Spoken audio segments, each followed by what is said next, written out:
Hello, my friends. Welcome back to Restricted Republic. My name is Justus Knight. Can't thank you enough for allowing me here today. Also, can't thank you enough for allowing me to get over to the Lisa Haven News Channel cover for a couple days. I'll put a link above. I invite you to get over to Lisa's channel. Incredible information, incredible broadcaster.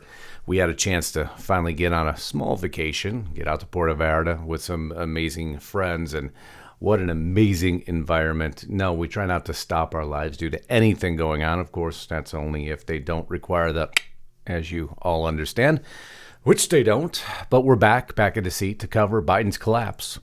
Did you hear about it? They had to call in Obama to help because Kamala's embroiled in her own disaster once again, now that she's resurfaced, for another of her own disasters, of course. But before we get there, if you haven't subscribed to my channel, I certainly hope you will. I hope you'll share this video. I look forward to your comments. More importantly, your way of supporting me is to get over to restrictedrepublic.com.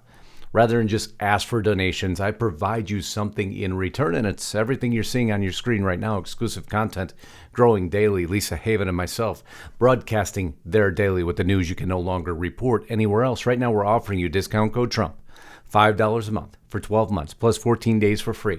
That offer isn't going to last much longer. Get over there and find out what so many thousands now understand is real news, unfiltered, uncensored, in the format you deserve. But now let's get back to this broadcast. So what led to Biden's collapse? Well, it's almost too much to count. But we're going to get there rather quickly because Americans are reverting their thinking now, favoring a reduction in government's roles, which you know I am an advocate of from the very beginning. New charts now coming out that people are just saying the government's doing too much, going from 41% to 52% believing the government's doing too much. That's an understatement to say the very least. And what they are doing, they're doing ineffectively and wrong. But I digress for a moment. We'll go into the Republicans, who believe from 2019 to 2021, it's gone from 72% believing the government's doing too much to 80%, 6-point increase. Now we'll go 2020 to 2021 with the independents. This is a monumental shift. 38% believing the government was doing too much in 2020 to 57%, 19-point swing in 1 year. Biden is collapsing. Democrats also a 5-point increase. The government's doing too much, 13 to 18%. All of America's waking up. And then the trend that America views governments regulating business too much. Under Trump, 36% to an increase of 43% under Biden thus far. Obama was at 50%. And as you know, Biden is heading there ultra quick, especially with this new spending packages he has lined up. But why else is Biden flailing everywhere? Because every time he speaks, he makes another mistake. Every time Kamala speaks, she makes another mistake. They're disingenuous. So the truth always comes out. Just let him speak long enough. Joe Biden says his friend Chris Dodd is not someone who would disrespect a waitress. Are you so sure? Because most of us remember this article in GQ magazine, Ted Kennedy on the rocks. Now, I had to skip the more graphic paragraph ahead of this. But what had happened is there was a dinner. The folks that Kennedy and Dodd were with, the ladies that they were with, had stepped out of the room. Waitress walks into the room. And when she walked into the room, after Gavaggio had gone in, she says, what I saw was Senator Kennedy on top of Carla, who was on top of Senator Dodd's lap, as inappropriate as that is. And the tablecloth was sort of slid off the table because the table was knocked over, not completely, but just on Senator Dodd's lap a little bit. Remember Biden stating that he would never, Chris Dodd would never disrespect a waitress. That's why things are crumbling. Because they're allowing for the radical left to continue to try to seize everything through lies, through agenda. In this case, what I believe is complete lies. National School Board Association, we covered this, asked for federal assistance to stop threats and acts of violence. Blah, blah, blah, blah. Because nobody can go to a school board meeting and ever dissent against the ruling opinion, because that's all this is about. But this is backfiring too, by the way. This is just a reminder. America's public schools and its education leaders are under immediate threat. Read the letter signed by the NSBA. But they're being fired back at now. This didn't work out so well because the National School Board, who asked for this help, now is being met by GOP resistance, which I put little weight in because the GOP has done nothing. They're useless. They need to be completely overhauled. They've sat in the background throwing their little letters out, but accomplishing nothing, by the way. Remembering that Sinema and Manchin are the only people accomplishing anything right now. They're on the, for many of you, the opposing party. If you believe there's two parties, I don't. That's why I'm very careful about stating that. But here's what's actually happening. Speech is not terrorism. And who wrote this? The U.S. Commission on Civil Rights, who has now sounded the alarm over Attorney General Merrick Garland's statement that he's going to go ahead and send the feds out to school board meetings at the state level. Well, they took issue with that. U.S. Commission on Civil Rights member blast AG Garland for memo on parents protesting school boards. You know why? Because the Biden administration is collapsing. Because what they're doing is right on the edge of legal versus illegal, moral versus immoral, to say the least. So Garland receives this letter from the United States Commission on Civil Rights. Within it, many, many paragraphs, but we have combed the internet for signs that parents, let me drop myself out of the way here, that parents petitioning school boards are anything approaching a national problem. Nearly all of what we've seen so far makes us proud to be Americans. Parents care about the education of their children and are not willing to allow them to be indoctrinated into radical ideology. It's always possible that a few of these parents have gotten out of hand and made threats, and they should not have. But that's the role of local law enforcement to take care of, not the feds. But the feds want to seize control of everything. They want to scare you into believing their narrative. And that's what Biden does and his administration is doing. They are scaring you. If you don't comply, well, then you'll just end up like the January 6th prisoners. But even that's so bad that Merrick Garland and his disaster is pushing back on Biden's call to prosecute those who defy January 6 subpoenas. I know. Even those within the same party can't agree, as we've seen time and time again. The Biden collapse is never ending. The Justice Department on Friday pushed back against President Biden's calls to prosecute individuals who defy a subpoena from Congressional Committee investigating the January 6 riot at the U.S. Capitol. The Department of Justice will make its own independent decisions in all prosecutions based solely on the facts and the law. Anytime the Democrats put facts and the law in the same sentence, it makes me laugh uncontrollably because they have done neither. They have not acted on facts, nor have they acted on the law, in my humble opinion. But what do I know, right? I do know about the Biden collapse. It continues, by the way. It hasn't stopped. I know you've been watching all the indicators. Biden is about to drive us off an economic cliff. The problem in the supply chains aren't going to resolve themselves anytime soon. So bad that those within his own administration are also saying supply chain issues to plague U.S. well into the next year. Pete Buttigieg. But I said they're imploding. They are collapsing Biden underneath his own weight right now. And the immigration disaster only getting worse. Now that it's so bad that the immigration activists themselves are walking out of Biden administration meetings. They are a complete and total disaster. They are imploding. I'll just read this for you. I cannot stand one more meeting of them pretending. An activist from the New Mexico base, Colorado's United, who attended the Saturday meeting, told Politico. They give us accolades on the outside, but on the inside, we're having to take out metaphoric knives from our back. This is what people feel about the administration. I'm going to show you what that means in facts and figures, because we haven't gotten to the poll that shows the Biden collapse yet. I'm just showing you all the precursors leading up to it. On Kamala, right? Where's Kamala? She was supposed to be handling this border disaster. I'm not going to play the video because I don't want anybody to vomit.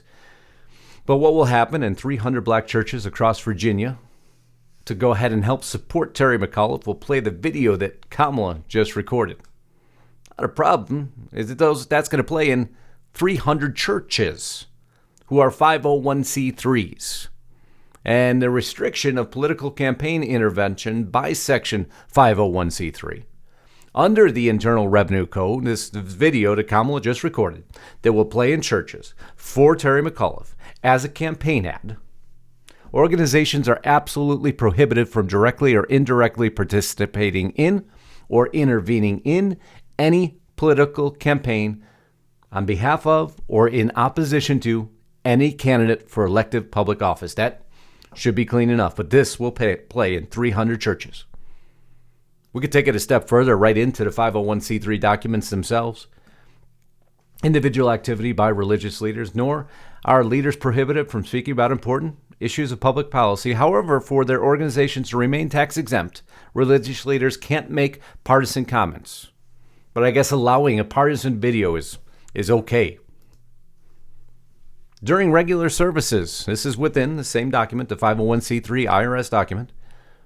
Church M, shortly before the election, Minister B preached on a number of issues, including the importance of voting in the upcoming election, concluded by stating, "It is important that you all do your duty in the election and vote for candidate W." So I guess playing the video to say to vote for candidate W, well, according to the 501c3 IRS documents themselves, they constitute political campaign intervention. So those statements made during an official church service, they constitute political campaign intervention and hence would violate the 501c3 policy. So I hope there's 300 501c3 violations going out. And those churches now have to pay taxes.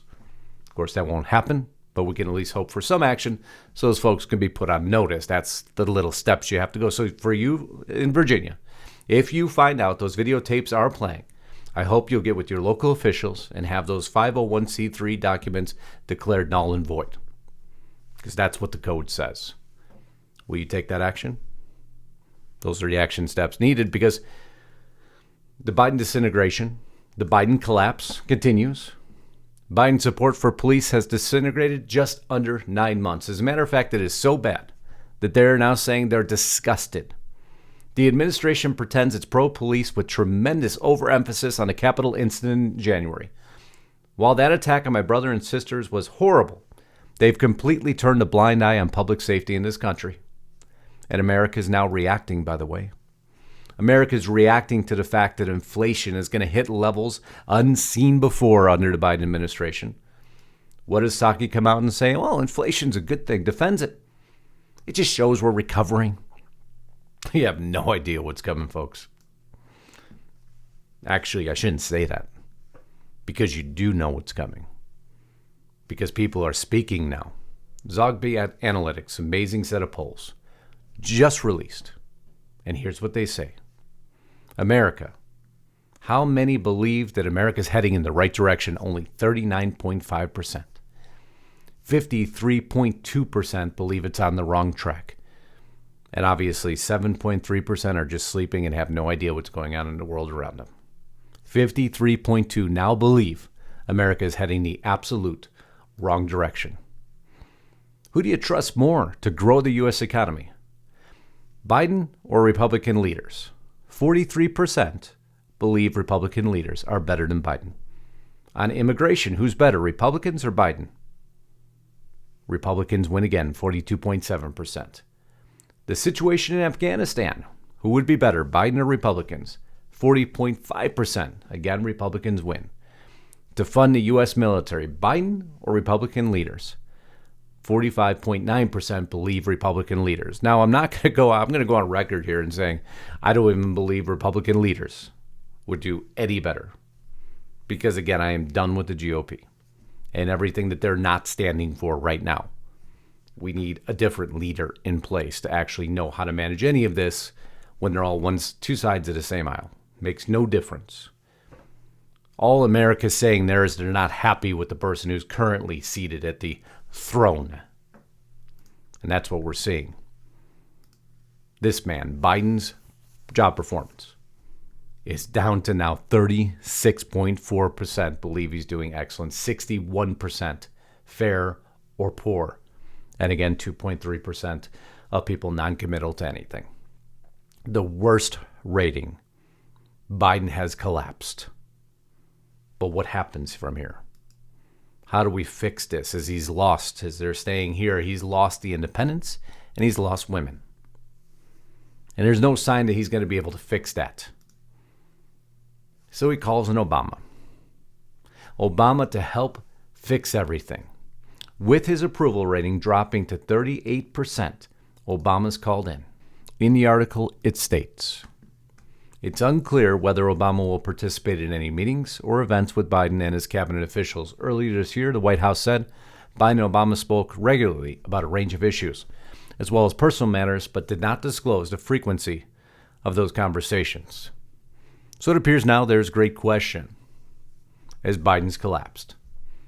He's not going to be able to remedy this. They'll piecemeal together some spending package. Don't kid yourself, because Republicans nor Democrats will stop it because they want to keep money for themselves. The spending package will require more government control, larger government, even though the United States citizens are now saying they don't want larger government. And as a representative government, that means the government should back off and say, okay, we're not going to go any further. The people have spoken. They don't want more government, but we're not a representative government anymore. We're only represented till the day they get elected, then they are self-appointed, self-represented. So what say you about this disaster? What's going to happen next? I'm curious as to your feedback. I'm watching it collapse underneath them. I'm watching America now speaking up, so don't believe they aren't, because they are. I wanted to leave you with this. I wanted to start your week off knowing that America is waking up to reality. I hope if you haven't subscribed to the channel, you will. I hope you'll help me share this video. I hope you get over to Restricted Republic on Telegram.